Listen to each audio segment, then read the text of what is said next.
There are weekends that slip away, forgotten by Monday. And then there are weekends like this one, where silence says more than words, where a glance lingers too long, and where the lines between mother and something else blur, just enough to haunt you. I never planned to tell this story, but here I am. And I need you to hear it, before I try to forget it myself. Let's take a moment to be honest. This narrative is intricate, and it's not a tale I ever envisioned sharing with anyone, much less a multitude of strangers online.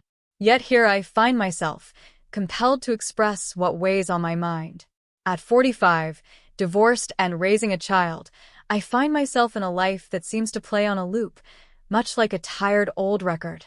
As a nurse working the night shift, I find myself in a role that often leads me to confront the very fabric of reality itself.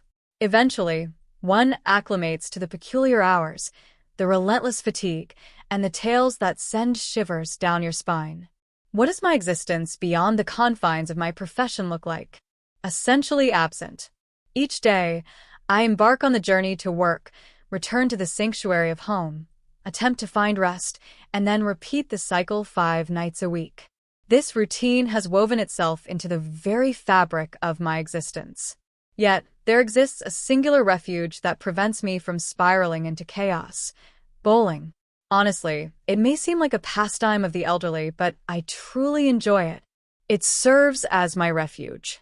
Last year, I ventured into a league, seeking a new pastime, and to my surprise, I found that I possess a certain knack for it. I even qualified for a tournament, a genuine, bona fide tournament 3 hours distant. My excitement was palpable. After months of dedicated practice, it seemed as though a fragment of my life before the divorce was beginning to resurface. But then reality struck me with overwhelming force. Who would take care of my son? He's a teenager with a hint of defiance, certainly not the sort of child you'd trust to be unsupervised for an entire weekend. On my last attempt, I returned home to discover that one of his friends had put the structural integrity of my garage to the test using his truck. It lacked beauty. I considered, all right, his father will handle it.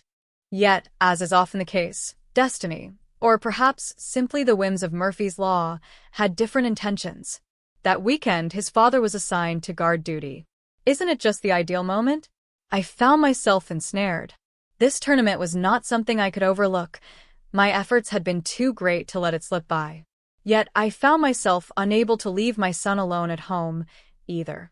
In a moment of both responsibility and mild frustration, I gathered him up and made my way to the hotel. With an indoor pool at his disposal, I assumed he would be perfectly content. He's 19 now. Taller than me. Quieter. I noticed it more recently, how he no longer asked for my opinion but still watched me from the corner of his eye.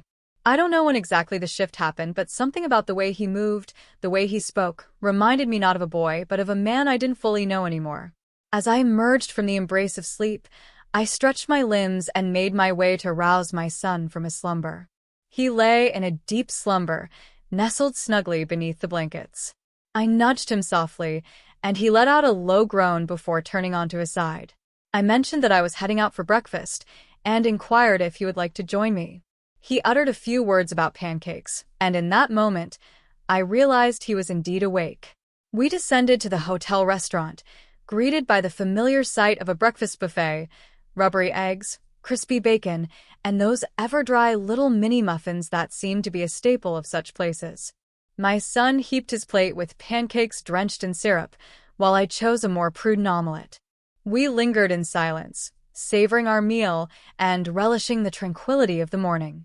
Sometimes I catch myself wondering what people see when they look at us. A tired single mother and her moody teenage son? Or something else entirely? I scold myself for letting the thought linger, but it returns at the most inconvenient moments, like a fog I can't quite shake. Once we finished breakfast, I inquired if there was anything he wished to do before I had to return to the bowling alley. He brightened instantly. "A mall is just around the corner," he remarked. "A GameStop exists within their realm. I have been searching for this game, and it seems they might possess it. Malls have never been my favorite places. They teem with people, buzz with noise, and leave me with a nagging sense of overspending. Yet my son rarely makes requests. He's truly a good kid. Thus, I acquiesced. We made our way to the bustling mall, navigating through the throngs of shoppers, and directed our steps toward GameStop. He stumbled upon the game he had been searching for, an aged, pre-owned title that was curiously priced at nearly $60. It was hard to wrap my mind around it, yet his enthusiasm was infectious. He rarely made requests, so, with a resigned sigh, I reached for my wallet. I had invested in the game, and he flashed a grin at me, a sincere, joyful smile that rendered the entire experience worthwhile. We meandered through the mall for a few more hours, indulging in the art of window shopping and observing the ebb and flow of the crowd. It was rather pleasant sharing those moments together, just the two of us.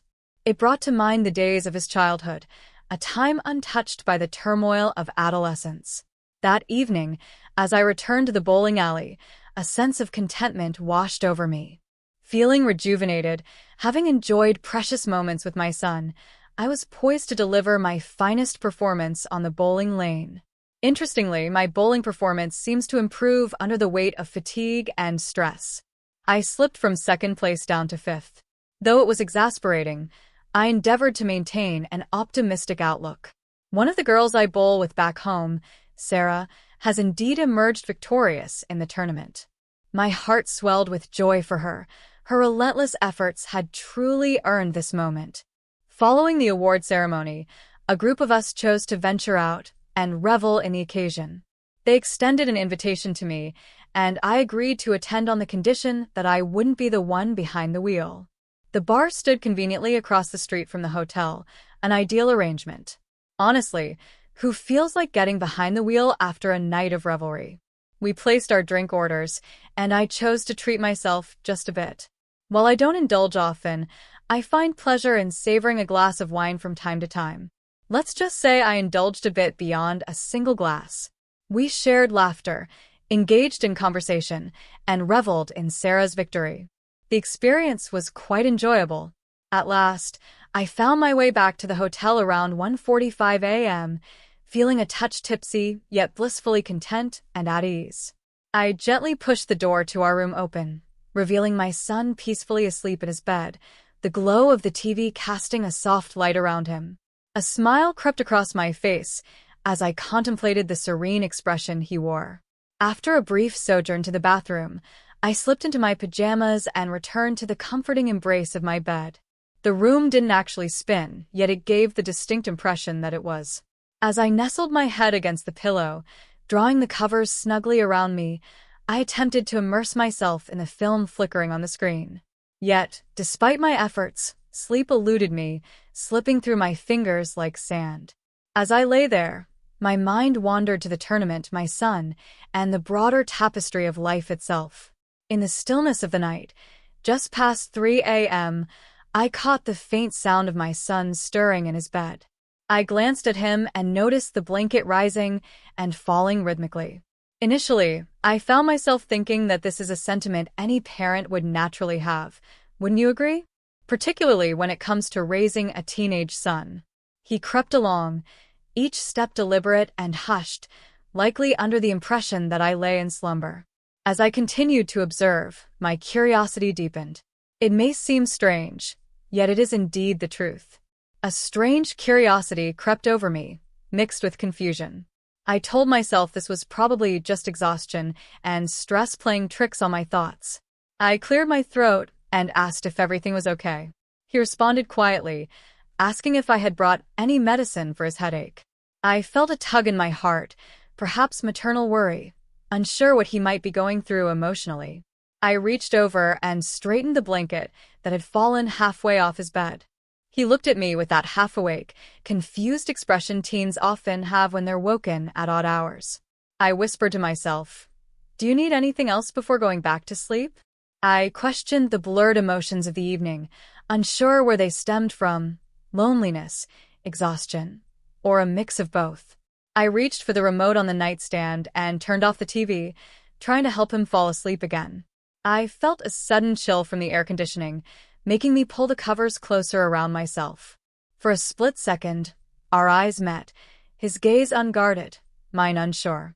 There was no accusation in his look, Only awareness. It passed quickly, like a shadow cast by a cloud. Still, I lay there for long minutes wondering what it meant, or if I had imagined it all together. Eventually, I drifted into a light sleep, only to wake moments later, unsure whether it was my own breathing that startled me or the weight of something unspoken pressing against my chest. There's a strange kind of silence between two people who know they're both thinking about something they can't say. I reminded myself, he's my son, my child. This is just me being lonely. And yet, even in that moment, I felt something shift. Not desire. Not action. Just a breach. So quiet it could have been ignored, if not for the echo it left in my chest. I asked gently, "Do you need anything else before going back to sleep?" He responded softly, asking if I could turn the lights down.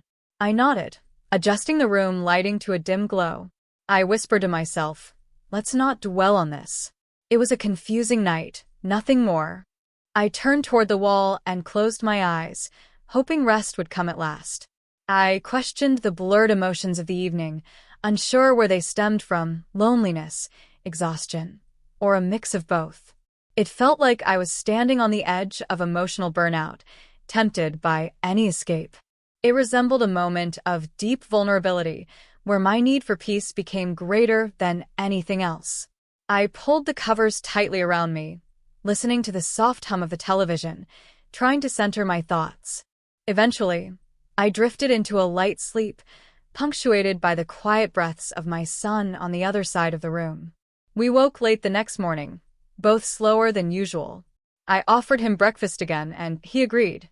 We sat quietly over eggs and toast, the silence between us not uncomfortable, but reflective. I could tell something was on his mind, maybe fatigue, maybe just the weight of being a teenager, but I didn't press. As we packed up our things and checked out of the hotel, I looked back at the room once before shutting the door behind me. It had been a strange weekend. Uplifting in some ways, unsettling in others, but human above all. I reminded myself gently, this cannot occur once more.